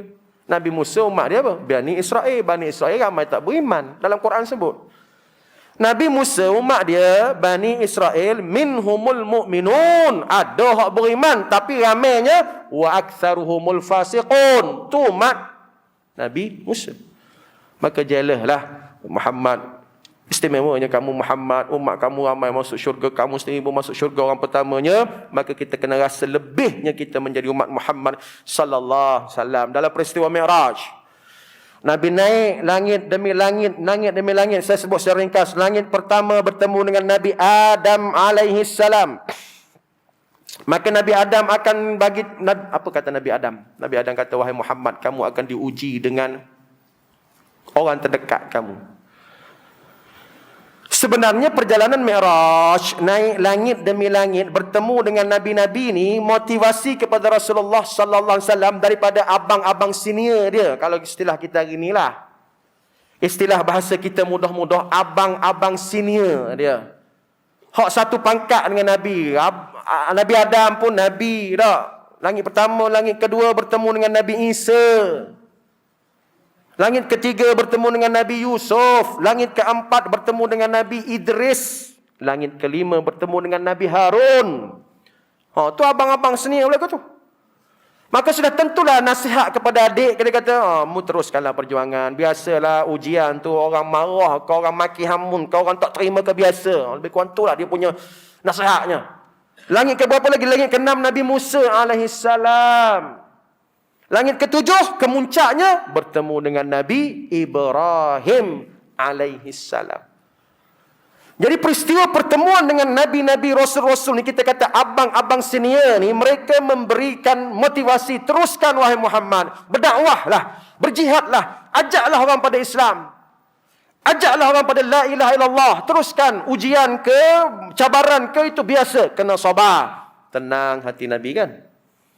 Dapat motivasi, tenang jumpa abang-abang senior. Nabi Adam kata, wahai Muhammad, kamu akan diuji oleh kaum kerabat kamu. Betul sungguh. Hak lawan dia, pak saudara dia, Abu Lahab. Sebagaimana Nabi Adam pun ada anak-anak dia hak kita kata bukanlah nak menentang, macam cerita Qabil dan Habil kan. Sampai berbunuh-bunuhan anak dia sendiri buat perangai. Itu Nabi Adam. Maka dia nasihat pada Nabi Muhammad sallallahu alaihi wasallam, wahai Muhammad, kamu akan ditentang oleh orang kampungmu sendiri, kaum kerabatmu sendiri, pak saudara sendiri, hak lawan Abu Lahab. Itu nasihat daripada abang-abang senior, para Rasul dan Nabi di langit 1 sampai langit ke-7. Kemuncaknya langit ke-7, atas langit ke-7 ada Baitul Ma'mur. Baitul Ma'mur di mana? Di Sidratul Muntaha. Ini peristiwa Mi'raj. Keistimewaan Nabi sampai naik ke langit, naik ke tempat bertemu dengan Allah Ta'ala tidak berlaku pada Nabi-Nabi lain. Kalau nak tahu cerita Mi'raj, ni ramai tak tahu ni. Tak. Kalau Isra' Mi'raj, surah Isra' aja. Sebenarnya surah Isra' tu Isra' lah. Mi'raj mana cerita dia? Kalau betul RM10. Surah apa Mi'raj? Surah apa Mi'raj? Surah apa? Cerita Mi'raj ni surah apa? Surah, saya nak sebut surah An-Najmu. Ayat 11, juzuk yang ke-27. Kalau ada masa rajin buka lah. Saya ulang sekali lagi, kalau nak baca ada kisah Mi'raj walaupun tak detail, sikit je tapi ada. Surah An-Najmu, juzuk 27, ayat yang ke-11. Ma kadzabal fuadu ma ra'a afatumarunahu ala ma yara wa laqad ra'ahu nazlatan ukhra inda sidratil muntaha. Ayat 11, 12, 13, 14. Ada masa buka lah, rujuk lah. Inda sidratil muntaha, Nabi naik ke langit. Allah cerita lagi sampai ke sidratul muntaha, jumpa Jibril dalam bentuk Jibril yang asal. Jibril ni malaikat. Kadang-kadang Allah hantar bentuknya orang. Kan banyak dalam Quran, Nabi Ibrahim masak lembu panggang, buat daging panggang. Kan ada cerita, surah apa tu? Saya lupa surah apa. Tak, Nabi Ibrahim dia panggang daging. Nak jamu tetamu mari ni Sebab tu kita antara pahala besar memuliakan tetamu. Kalau saya pergi rumah tuan-tuan, akak-akak sekalian, paling kurang tak, itu melawak je lah tak. Muliakan tetamu. Nabi Ibrahim muliakan tetamu, dia panggang daging panggang. Siapa datang? Siapa tetamu dia? Malaikat. Walaupun rupa orang. Walaupun rupa orang. Nabi Ibrahim mereka awal dia tak tahu. Dia tak tahu yang malaikat datang tu. Tapi dia tak kira siapa. Okey, makan daging panggang. Tapi malaikat dia tengok, lain macam je, dia tak sentuh makanan tu. Tetamunya tak sentuh daging panggang tu. Walhal kalau biasa-biasa, orang biasa-biasa, lambat sorok lah kalau aku balun je. Rupanya malaikat memang tak makan. Betul tak? Malaikat mana makan? Malaikat tak makan, tak minum, tak kahwin, tak tidur. Sebab malaikat alam lain. Dia tak ada nafsu. Jadi kadang-kadang malaikat ni rupanya rupa orang. Tetapi ketika kisah ini disebut oleh para ulama, ketika Nabi bertemu dalam peristiwa Isra' Mi'raj, rupa Jibril tu Nabi tengok rupa asal. Rupa asal macam mana? Ada sayap. Besar tak payah cerita lah. Kan ada riwayat menyebut sayap Jibril sekali dibentangkan maka tertutuplah planet bumi. Bukan macam sayap ayam. Tak, bukan macam sayap kapal terbang. Ni sayap Jibril. Jadi kemuncaknya sampailah naik ke atas sehingga Sidratul Muntaha bertemu dengan Allah Ta'ala. Ada satu isu yang ulama tidak sependapat. Orang tanya, Ustaz, Nabi naik ke langit, Nabi tengok tak rupa Allah? Nabi tengok tak Allah? Bila naik ke langit, jumpa Allah ni dalam istilah melihat zat Allah ataupun tidak. Jawabnya dua pandangan. Yang pertama mengikut Aisyah radhiyallahu anha. Ulama kata Aisyah ni terkejut, meremang bulu roma. Kata siapa-siapa kata Allah, siapa-siapa kata Nabi tengok Allah, terkejut dia. Meremang bulu roma sebab tak ada siapa boleh melihat Allah. La tudrikuhul absar. Dalam Quran sebut la tudrikuhul absar. Tak ada satu mata, mata siapa pun, mata Nabi sekalipun tidak boleh melihat Allah dalam alam dunia. Alam syurga cerita lain. Alam syurga tu cerita lain. Maka Aisyah terkejut. Aisyah, siapa berani kata Nabi naik ke langit Mi'raj tu Nabi melihat zat Allah? Tidak sama sekali. Tak, zat Allah tidak boleh dilihat. Habis tu nampak cahaya ke apa ke, itu pandangan ulama, panjang cerita pula. Cuma pandangan Ibnu Abbas, sepupu Nabi sallallahu alaihi wasallam, itu kita hormatlah. Ibnu Abbas kata nampak Allah. Itu pandangan berbeza. Tuan-tuan nak pegang yang mana silakan. Kalau saya, peribadi saya lebih cenderung memilih pandangan Aisyah radhiyallahu anha. Memang tidak boleh melihat Allah. Naik ke langit itu cerita lain, jemputan Allah itu cerita lain, tapi lihat zat Allah tidak sama sekali. Mengikut Aisyah hanya dapat dilihat dalam syurga, alam syurga nanti. Jadi yang ketiga ni tuan-tuan, saya ringkaskan, rasa syukurnya aku jadi umat Muhammad sallallahu alaihi wasallam. Kelebihan Nabi berbanding dengan nabi-nabi lain. Jadi kita ambil kesempatan menyambut Isra' Mi'raj ini, kita nak berazam, bertekad banyakkan selawat ke Nabi, banyakkan melaku sunnah Rasulullah sallallahu alaihi wasallam, tanda kita cinta, kita betul-betul hargai aku ni umat Nabi. Kuntum khaira ummatin ukhrijat linnas, Allah sebut dalam surah Ali Imran. Kamu umat terbaik. Jadi orang hak baca Isra' Mi'raj tiba-tiba perangai sama juga, tak ikut Nabi, tak suka kepada sunnah Nabi, maka tak ada faedah lah sambut Isra' Mi'raj.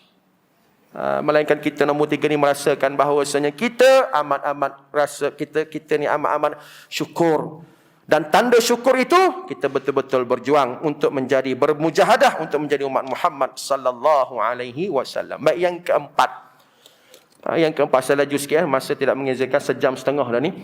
Yang keempat, kata para ulama, pengajaran Al-Isra' wal Mi'raj ialah ambil berat. Ingat ancaman-ancaman, amaran-amaran azab kepada pelaku-pelaku dosa. Wa'iyadzubillah. Hak ni hak Allah bagi tengok ni. Linuriyahu min ayatina. Ayat tadi kan? Subhanalladzi asra, aku bawa berjalan. Jalan pula waktu malam, naik ke langit tu dah. Untuk apa? Linuriyahu min ayatina, untuk dipertontonkan, ditayangkan. Wahai Muhammad, tengok ni.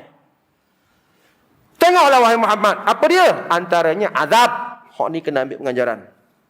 Takut-takut kita, na'udzubillah lah, azab neraka. Nikmat pun ada. Nikmat saya tak nak cerita lah. Kalau nak cerita nikmat, antaranya nikmat apa? Nabi tengok nikmat orang yang bercucuk tanam. Elok je tanam, terus dapat hasil. Hebat ahli syurga tak? Itu nikmat.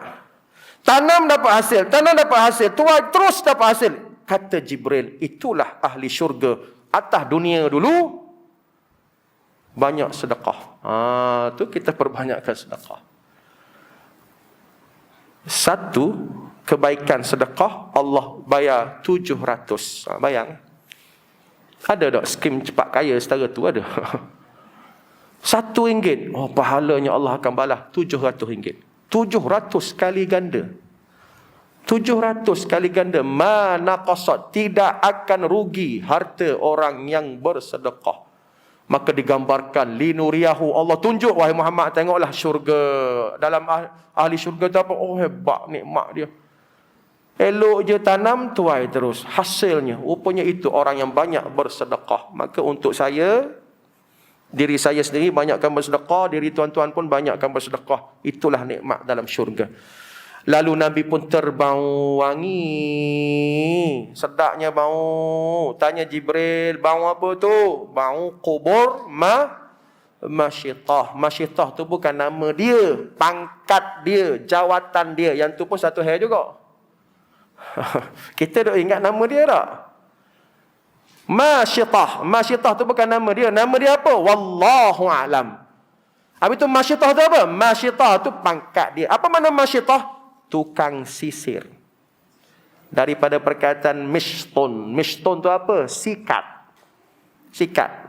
Mishtun, sikat. Hak tukang sikat, masyitah.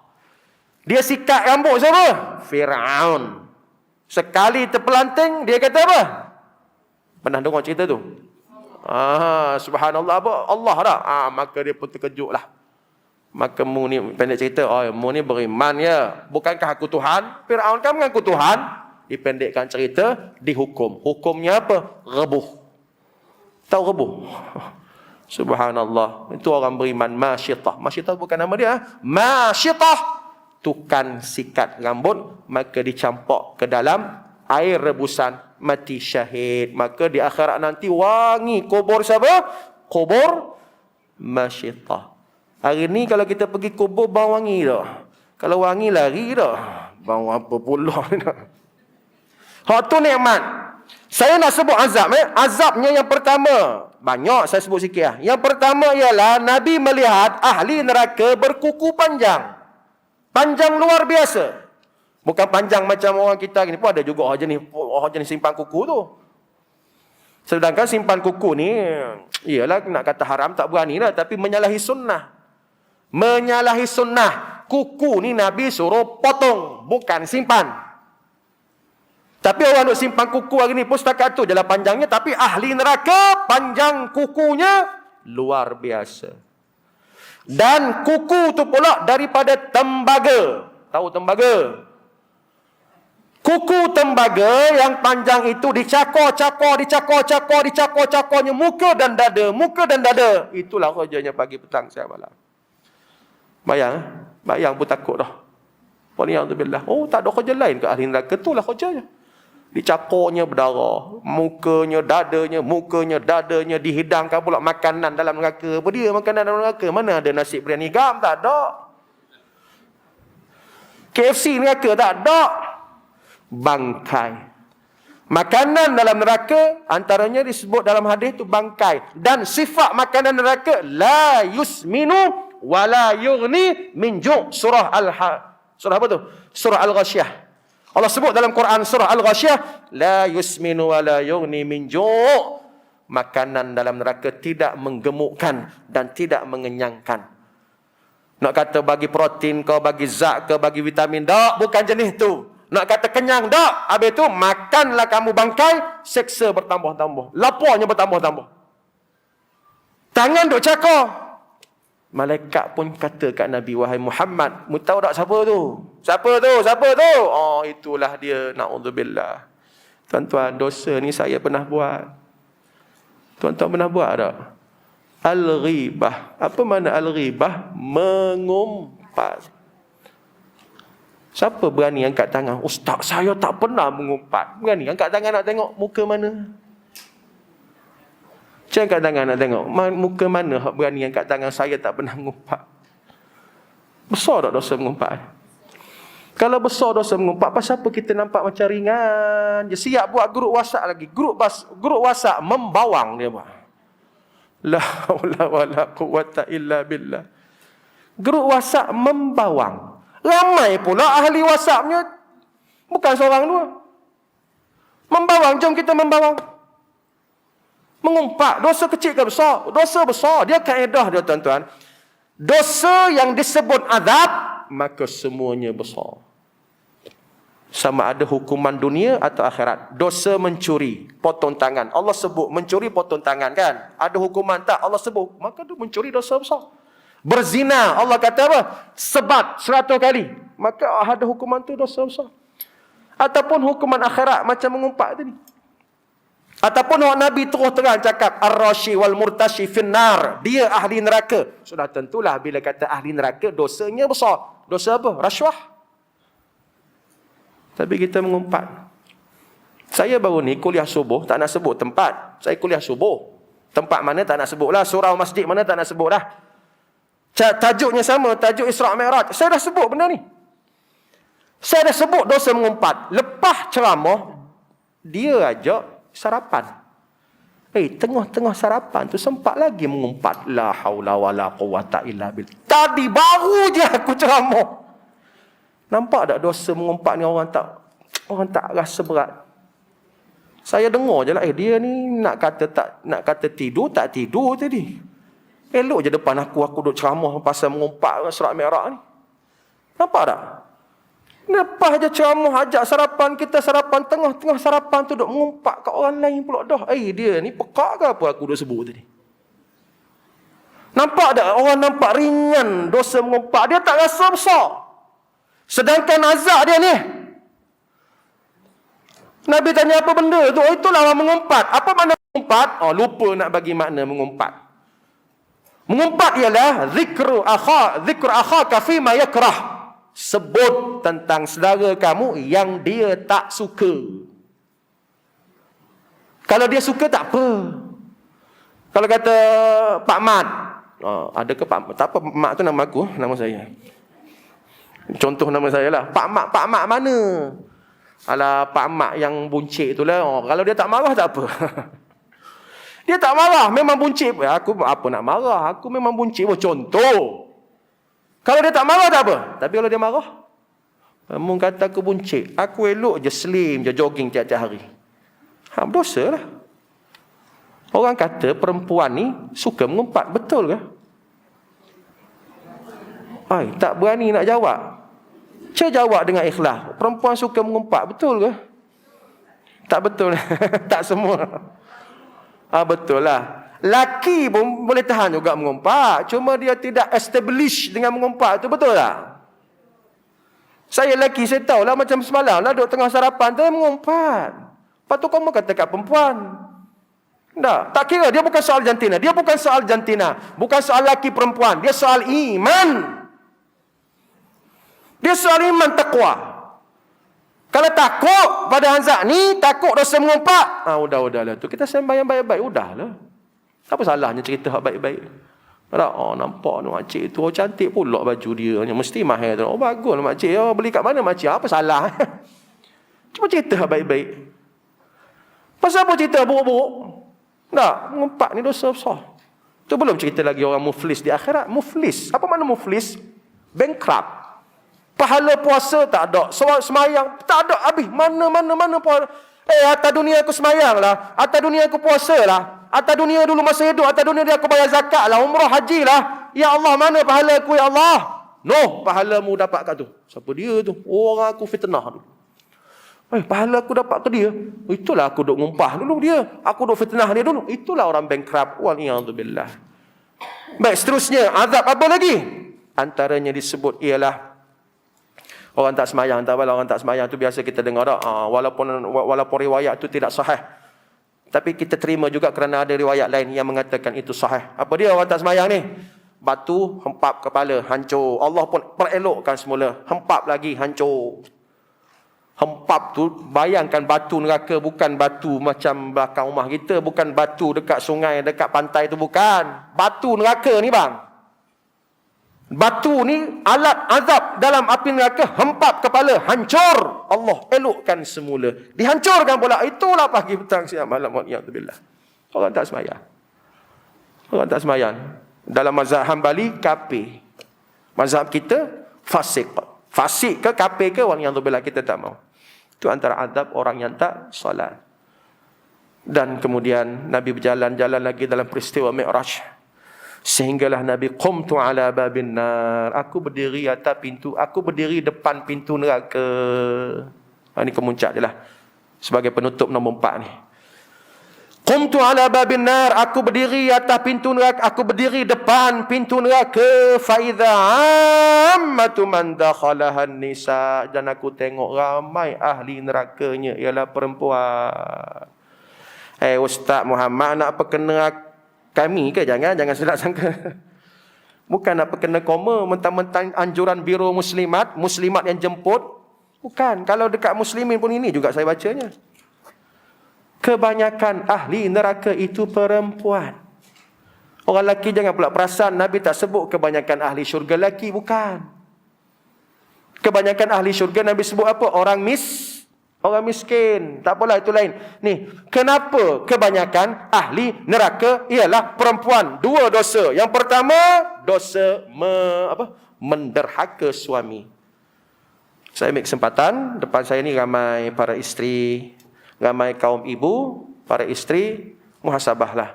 Jangan derhaka pada suami. Betul sungguhlah. Orang Melayu dah sebut syurga bawah tapak kaki suami. Jangan derhaka pada suami. Ramai orang duk mengumpat suami. Zaman internet, zaman Facebook, dalam Facebook, komen-komen perempuan kadang-kadang mengumpat suami. Maka tak peliklah Allah. Moga-moga bertaubatlah hak mana duk kata buruk kat suami tu. Tak suka kat suami, bincang dengan suami. Bincang elok-elok, cakap elok-elok. Jangan duk mengumpat cerita kat rakan sepejabat lah, cerita kat jiran sebelahnya. Laki aku tu kan, popek. Itu dosa besar. Dedah aib suami. Bukan saya kata, hadis ni kata. Tak. Maka hak ni, hak jenis neraka ke suami ni, maka dia ahli neraka. Yang seterusnya dosa apa lagi? Dosa tabarruj. Apa mana tabarruj? Make up melampau-lampau. Hanya sepatutnya untuk suami je. Sepatutnya untuk suami je. Kat rumah je nak sapu 2-3 bedak 2-3. Sila kalau untuk suami. Tapi luar rumah yang bertabarruj. Apa lagi? Dosa masuk ahli neraka. Nabi kata dalam hadis lain, kasiyatun ariyatun, berpakaian tapi telanjang, tidak menutup aurat. Bertudung tapi seluar ketat, bertudung tapi sleeveless. Ramai macam tu. Tudung ni, baju t-shirt tak ada lengan. Itu kasiyatun ariyatun. Zaman TikTok ni lagi lah. Duk joget-joget, duk rakam dalam Facebook, dalam duk tayang pula. Yang aku herannya dalam grup masjid pun ada, tapi bukan masjid ni lah. JK masjid, nak apa hoja JK masjid? Duk sebar TikTok perempuan duk berjoget hak tutup aurat tu. Macam-macam tak. Baru ni ada orang duk tayang, duk rakam. Dia duk nyusu anak pun rakam. La haula wala quwata illa billah. Bila orang tegur marah. Yang dia tu gila berbenar, yuk. Tak ada malu ke apa?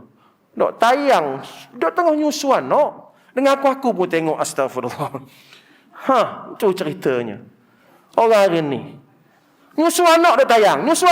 Bangga. Macam musuh orang lain pun elok je nyusu anak tak tunjuk lah. Maka tak peliklah kita kata, bukan kita kata, Nabi kata kebanyakan ahli neraka ialah perempuan. Itulah dosa-dosanya kalau tak bertaubat. Neraka ke suami. Apa lagi? Tabarruj, dedah aurat. Maka dosa-dosa itu kita ambil pengajaran. Ya, saya lelaki, tapi saya ada isteri. Anak perempuan pun ada. Kakak saya, mak saya. Kita pakai nasihat. Janganlah daripada kalangan kita ni menjadi isi neraka wa'iyadzubillah. Melainkan bila kita baca kisah Isra' Mi'raj, kita ambil pengajaran. Takut pada azab-azab. Kerana peristiwa Isra' Mi'raj ni, Nabi dipertontonkan azab neraka supaya kita takut neraka. Dan takut neraka ni memang sifat orang beriman. Tak takut neraka, Yahudi. Bukan saya kata, Allah kata. Allah kata apa dalam Quran? Cerita Yahudi tak takut neraka. Wa qalu lan tamassana an-naru illa ayyaman ma'dudah. Tu Yahudi punya kerja. Yahudi punya ucapan, Yahudi punya ayat. Lan tamassana an-nar, tak apa kita masuk neraka pun. Tu Yahudi. Apa nak pelik masuk neraka berapa hari pun? Habis-habis 40 hari. Kata dia. Lan tamassana an-nur illa ayyaman ma'dudah, kecuali hari-hari tertentu, 40 hari je. Ada ulama kata lain, ada pandangan lain kata 7 hari je. Tengok. Tu Yahudi. Kita ni kalau masuk neraka pun seminggu je, 7 hari. Ataupun ada pandangan lain, kita masuk neraka ni 40 hari je. Tak takut neraka ni sifat Yahudi. Orang beriman, dia takut neraka. Jangan kata 40 hari, jangan kata seminggu. Satu saat pun na'udzubillah. Satu saat pun tak mahu. Takut neraka ni sifat orang beriman. Baca Isra' Mi'raj, itulah. Kita tambahkan lagi takwa, kita takut neraka. Buatlah, sebab tu Nabi, amat-amat banyak hadis Nabi yang menceritakan takut neraka, takut neraka. Nabi kata, siapa-siapa makan rasuah, beri rasuah, ambil rasuah, masuk neraka. Takut neraka, tak ambil rasuah. Nabi kata, mu kena takut ke neraka. Walaupun amalan kamu sekecil, sedekah, separuh buah tamar. Orang miskin, dia ada sebiji tu, dia nak makan. Dia bukan orang kaya pun, KFC tak ada. Nasi biryani tak ada, dia ada kurma je. Tapi kerana takut neraka, dia tak makan kurma tu sebiji, dia makan separuh. Separuh lagi sedekah. Pasal apa? Takut neraka. Tu muhasabah. Tak? Walaupun kerana itu dia takut neraka, insya-Allah pahalanya besar. Sebab tu banyak doa kan, nak makan pun, nak makan doa nak makan tadi. Ujung tu apa? Waqina adzabannar. Itu tanda kita takut neraka. Baik, sebagai penutupnya, masa tidak mengizinkan, 1 jam 45 minit dah ni. Saya tutup dengan nombor 5. Nombor 5 pengajaran kelima yang ni memang kena sebutlah, iaitu kefarduan solat. Ni memang kena sebut. Kalau tak sebut benda ni tak sah. Kerana antara peristiwa, antara hikmah Isra' Mi'raj ialah Allah mensyariatkan salat sebagai anugerah, sebagai tiang agama, sebagai hadiah kepada umat Muhammad sallallahu alaihi wasallam. Bab salat. Kalau ibadat lain tak sampailah naik ke langit. Setakat nak suruh puasa, Jibril bawa wahyu, puasalah. Setakat nak suruh haji, Jibril bawa wahyu haji, atimul hajja wal umrata lillah. Setakat nak suruh zakat, khudh min amwalihim sadaqatun tutahhiruhum, tu dalil ayat Quran pasal zakat. Tapi solat tak cukup dengan ayat Quran, melainkan kena naik ke langit. Nak bagi hadiah.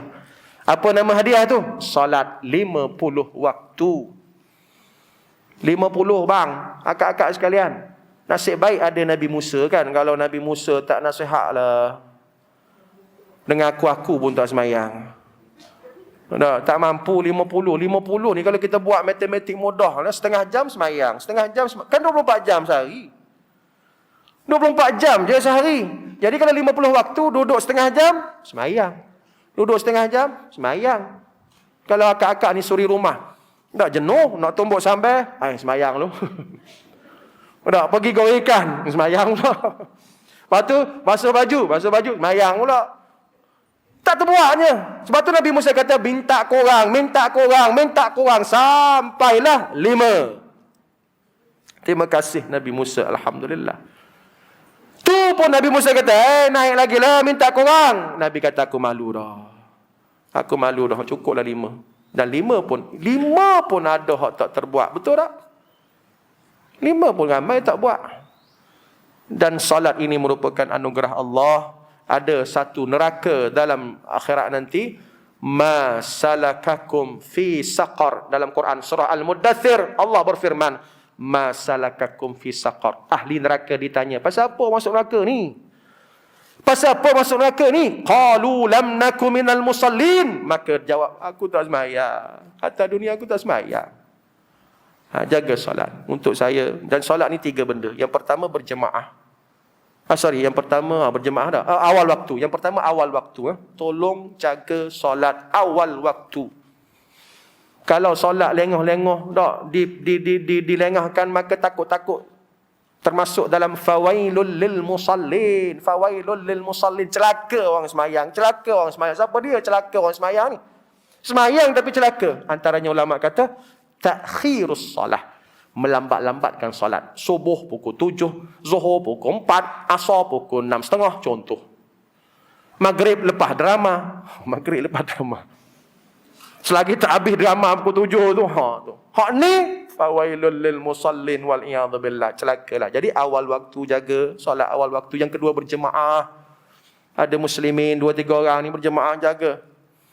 Sebab orang yang berjemaah ni ialah orang yang betul-betul beriman. Ada hadis Nabi, idza ra'aitumur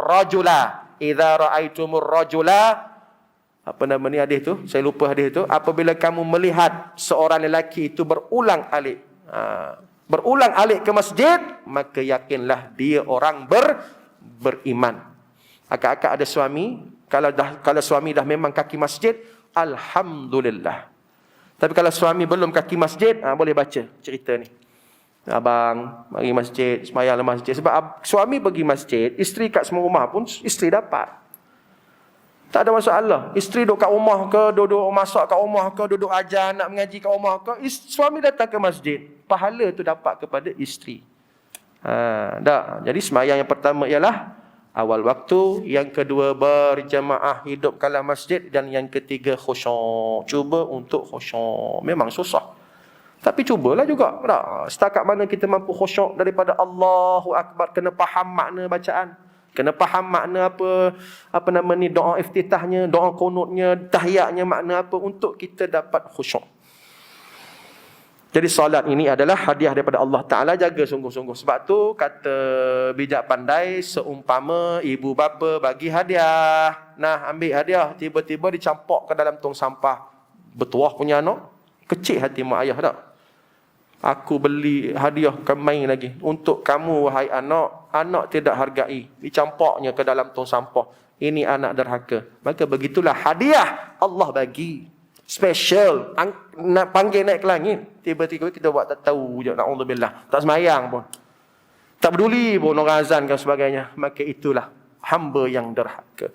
Wallahu alam bisawab. Cukuplah setakat tu 1 jam 50 minit, hampir-hampir 2 jam, setakat mana saya mampu kongsikan dengan tuan-tuan, puan-puan sekalian 5 perkara, 5 pengajaran, 5 hikmah. Moga-moga kita baca, kita faham, kita dengar, kita amalkan. Selamat kita dunia, selamat kita akhirat. Jadi peristiwa Isra' Mi'raj, mukjizat yang amat-amat besar ini kita hayati, insya-Allah kita betul-betul layak mengaku umat Muhammad sallallahu alaihi wasallam. Cukup setakat tu. Terima kasih sudi menjemput, terima kasih sudi mendengar. Semoga perkongsian ini ada manfaatnya, dan kita jumpa lagi pada pertemuan yang akan datang. Aqulu qouli hadza, astaghfirullahaladzim li wa lakum, wa billahi taufiq hidayah. Assalamualaikum warahmatullahi wabarakatuh. A'udzu billahi minasyaitonir rajim. Bismillahirrahmanirrahim. Alhamdulillah, salatu wassalamu ala Rasulillah wa ala alihi wa ashabihi wa man wala. Allahumma ij'al jam'ana hadza jam'an marhuma wa tafarruqana min ba'dihi tafarruqan ma'suma. اللهم اجعلنا من الذين يستمعون القول فيتبعون احسنه. ربنا فاغفر لنا ذنوبنا وكفر عنا سيئاتنا وتوفنا مع الابرار. ربنا آتنا في الدنيا حسنه وفي الاخره حسنه وقنا عذاب النار. Sallallahu ala Muhammad wa ala ali Muhammad walhamdulillahi rabbil alamin. Kita tutup majlis tasbih kafarah suratul Asri.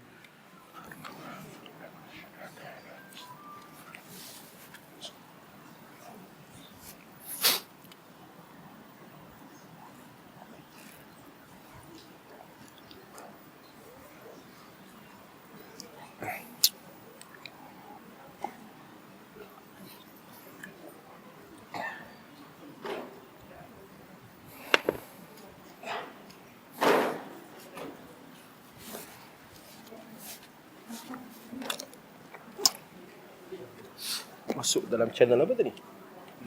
Telur Intan. Oh, Telur Intan dakwah tu ya. Ya, ya.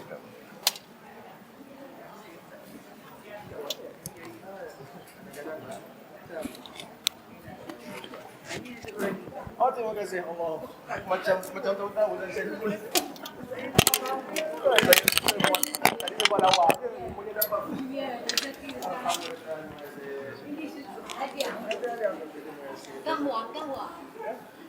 Kahwa.